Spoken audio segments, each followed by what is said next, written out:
The LA Chargers just made another underrated signing, in my opinion, by getting LSU's defensive tackle Jacobian Guillory as an undrafted free agent.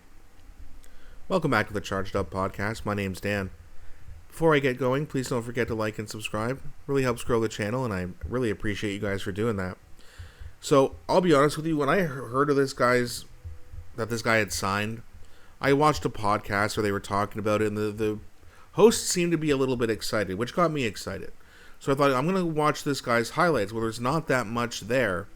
However, I did start looking around, what are people saying about this guy, and I started to get really excited. I know, undrafted free agents most likely won't make the roster, but we have seen it in the past with people like Eric Rogers. I believe Marlowe Wax was another guy that we just picked up. This guy is 6'2", 318 pounds. I've seen him, at 325 on other websites, but either way, this is from the Chargers official website. So I don't know if they're going off like his weight at the beginning of last year or whatever, but he's a big, thick dude who could play, as a backup role in the middle of this defense.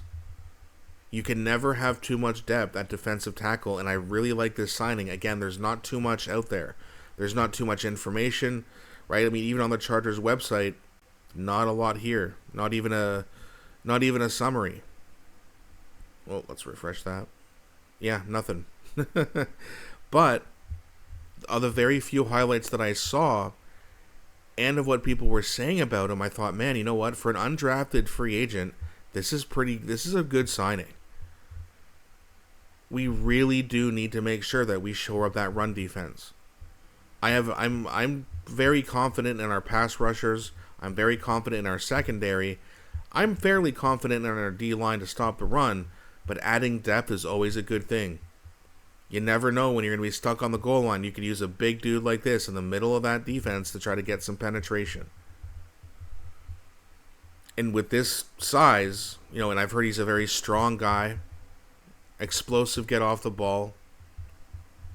His stats, I don't know if he was even a starter because he only had 7 tackles and 2 sacks, but still, even as a backup, those are pretty good. 2 sacks as an interior defensive lineman, and you're not even a starter. Why not give him a chance? I really, really, really like this move. And again, I don't want to hype it up too much. It is just an undrafted free agent, and there's not a whole lot of information. But, Nadeem Tucker and Isaiah World, those guys, amongst all the undrafted free agents, were the people that everyone was talking about. But this guy, I just have a feeling that he could sneakily make his way onto this roster and maybe be a player. Who knows, right? When you go undrafted, it's not great news for you. But when you're picked up by a team like the Chargers, who have a very good, very diligent scouting staff, makes me think, what do they see in him? They must see something, because there's not very much tape, like I said. But that being said, this guy seems to have impressed the Chargers. He must have impressed not just Ortiz, but Harbaugh as well. Chris O'Leary, our defensive coordinator. So I'm really curious. So keep an eye out for number 95 this year in training camp. I cannot wait until that gets going. There's going to be so many different position and roster battles to see. Let me know what you guys think. Am I overreacting? Am I overrating this signing? Or are you guys just as excited as I am?